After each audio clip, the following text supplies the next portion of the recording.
நமஸ்காரம். இப்போது நாம் மகாலய பட்சத்தில் உள்ளோம். மகாலய சிராத்தம், பித்ருஷாத்தம், மகாலய தர்ப்பணம் அப்படின்னா என்ன, அது எதுக்காக பண்றோங்கிறத பத்தி சில செய்திகளை கூறுகிறேன். ஆலயம் அனைவரும் சேரும் இடம், மகா ஆலயம் பெரியதாக பலரும் சேரும் இடம். அப்படின்னா இந்த பட்சத்தில் பல பித்ருக்கள் சேரப்போகின்றனர். நம்முடைய அப்பாவை பிதா, அம்மாவை மாதான்னு சொல்றோம். இந்த ரெண்டு வர்க்கத்தை தான் உபய வர்க்கம், இரண்டு வர்க்கங்கள்னு சொல்லுவது. நம்ம அமாவாசை தர்ப்பணம் பண்ணச்சேவோ அல்லது சிராத்தம் பண்ணும்போதோ இந்த ரெண்டு வர்க்கத்துக்கும் பண்றோம்.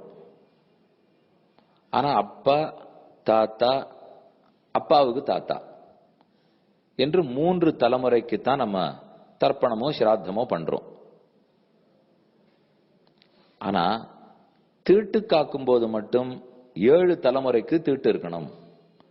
குழந்தை பிறந்தாலும் ஆறானும் போனாலும் தீட்டு இருக்கிறத 7 தலைமுறைக்கு பண்ணணுங்கிறோம். அதோட கூட 21 தலைமுறைகளுக்கு சொந்த பந்தம் இருக்கும், நன்மை நடக்கும்னு சொல்றோம்.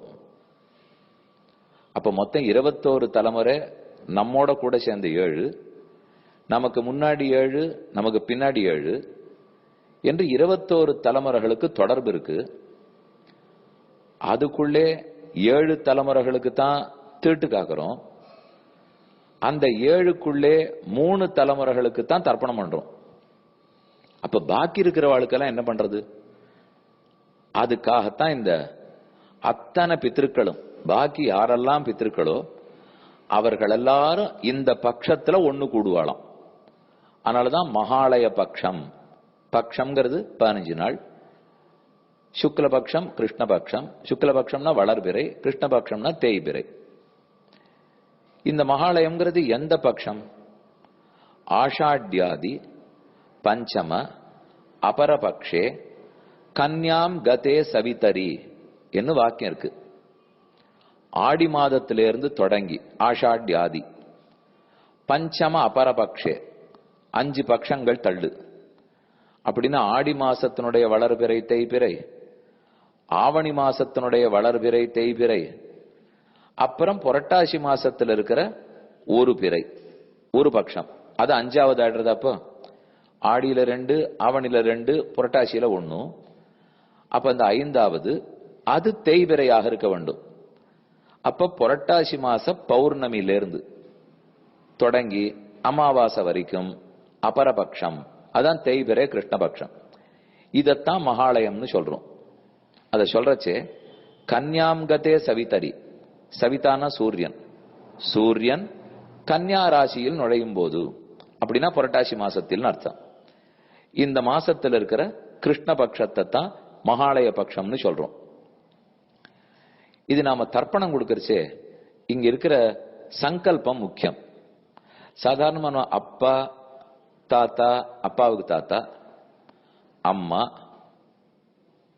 அதே மாதிரி அப்பா வழியில் இருக்கிற பாட்டி, அப்பா வழியில் இருக்கிற முப்பாட்டி, கொள்ளுப்பாட்டி, இப்படின்னு இந்த பக்கம் கொடுத்துடுறோம். அப்புறம் அம்மாவை பெத்த அப்பா, அவருடைய அப்பா, அவருடைய அப்பா, அம்மாவை பெத்த அம்மா, அந்த வர்க்கம், இப்படின்னு கொடுத்துடுறோம். இதை தவிர எத்தனையோ பேர் இருப்பாளோ இல்லையோ. இப்ப நேர் உறவுக்காரர்களுக்கு தர்ப்பணம் பண்ணிடுறோம். எங்க அப்பா தாத்தான்னு சொல்லிட்டா அப்ப எங்க அப்பாவோட கூட பிறந்தவர்கள், அவர்களுக்கெல்லாம் பித்ருவியர்கள்னு பேர். சித்தப்பா பெரியப்பா இருப்பாளோ இல்லையோ, அவர்களுக்கெல்லாம் நம்ம தர்ப்பண காலத்துல ஒன்றும் பண்றது இல்லை. அதே மாதிரி அம்மாவோட கூட பிறந்தவர்கள் இருப்பார்களோ இல்லையோ, அம்மாவோட கூட மாமா, அம்மாவோட கூட சித்தி, இவர்கள்லாம் பிறந்திருப்பாளே. அப்ப அப்பாவோட கூட பிறந்தவா, அம்மாவோட கூட பிறந்தவர்கள், இவர்களுக்கெல்லாம் நம்ம ஒன்னும் நித்தியப்படி தர்ப்பணத்துல பண்றதில்லை. ஆனா மகாலய தர்ப்பணத்துல சங்கல்பம் சொல்லச்சே வர்க்கத்வய பித்ருவ்ய மாதுலாதி சபத்னீக சர்வகாருண்ய மகாலய பிதரஹா அப்படின்னு சொல்லிக்கிறோம். இப்ப அந்த பித்திருக்கள்லாம் சேர்ந்து வருவாளா இந்த மகாலய பட்சத்துல? அப்படின்னா நமக்கு இருக்கிற எல்லா பித்திருக்களுடைய அருளையும் பெறணுங்கிறதுக்காகத்தான் இந்த பட்சத்துல ஸ்ராத்தம் சொல்லப்பட்டிருக்கு. இப்ப இதை வரிசையா பார்த்தீங்கன்னா ஆடி மாச பௌர்ணமியிலிருந்து ஆரம்பிச்சுதான் சன்னியாசிகளுக்கெல்லாம் சாதுர்மாச சங்கல்பம். அவ ஆடி பௌர்ணமி ஆரம்பிச்சாள்னா புரட்டாசி பௌர்ணமியோட முடிச்சு விடுவா. அடுத்தது ஆவணி பௌர்ணமி வந்துதா, அதுலதான் எல்லாருக்கும் ஆவணி ஆவட்டம் கொண்டாடிடுறோம். அப்போ பிரம்மச்சாரி பிள்ளைகள் அவா பொதுவா எல்லாருக்குமே ஆவணி ஆவட்டம் வந்துடுறது. அடுத்தது புரட்டாசி பௌர்ணமி வந்த உடனே பித்திருக்களுக்கு சிராதம் பண்ணிடுறோம். அப்ப ஆடி பௌர்ணமிக்கு சன்னியாசிக்கு முக்கியமான ஆயிடுறது, ஆவணி பௌர்ணமி பிரம்மச்சாரிகளுக்கு முக்கியமாயிடுறது. எல்லாருக்கும் உண்டு, ஆனா பிரம்மச்சாரிகளுக்கு முக்கியம். புரட்டாசி பௌர்ணமி கிரகஸ்தனுக்கு முக்கியமாயிடுறது. இல்லறத்துல இருக்கிறவா தானே பித்திருக்களுக்கு நன்னா சாதமான, அவளுக்கு முக்கியமாறுது. இப்படியாய் ஆடி ஆவணி புரட்டாசி இந்த 3 பௌர்ணமிக்கும் எவ்வளவு முக்கியத்துவம் கொடுத்திருக்கா பாருங்க. இப்ப இந்த பட்சத்தில் ஸ்ராத்தம் பண்ண வேண்டும், தர்ப்பணம் பண்ண வேண்டும். அதற்குரியவர் அழைத்து அவருக்கு போஜனம் பண்ணி வைக்க வேண்டும். இதுல பல கருத்துகள்லாம் உண்டு.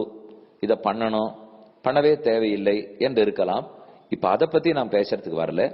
உங்கள் இல்லத்தில் உங்க அப்பா அம்மா பண்ணி பழக்கம் இருந்ததுனால் கண்டிப்பா பண்ணுங்க. உங்க வாத்தியார் இடத்துல கேளுங்க, அவர் பண்ணணும்னா பண்ணுங்க.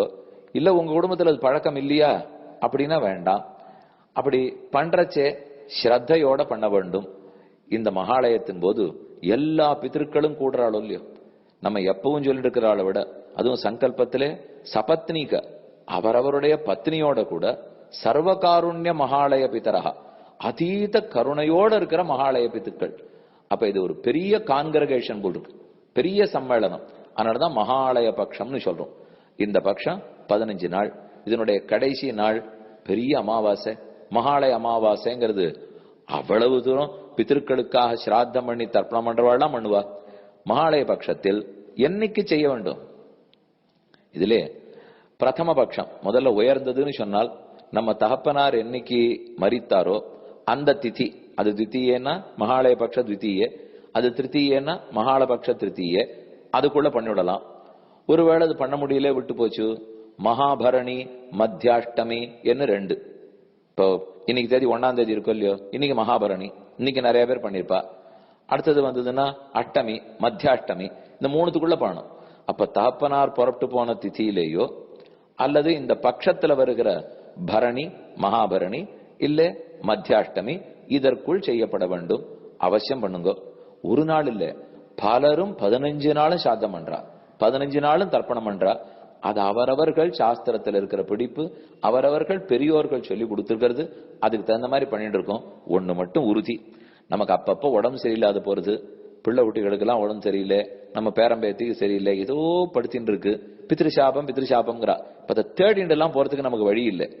இப்ப இந்த மகாலய சாத்தம் மாதிரி இருக்கிறதெல்லாம் நன்னா பண்ணிட்டோம்னு வச்சுங்க, அப்ப அதுல நம்பிக்கை இருந்து அதை பண்ணணும்னு நினைக்கிறவா பண்ணிட்டாள்னால் எல்லா பித்திருக்களுடைய அருளும் கிடைச்சுடுறது.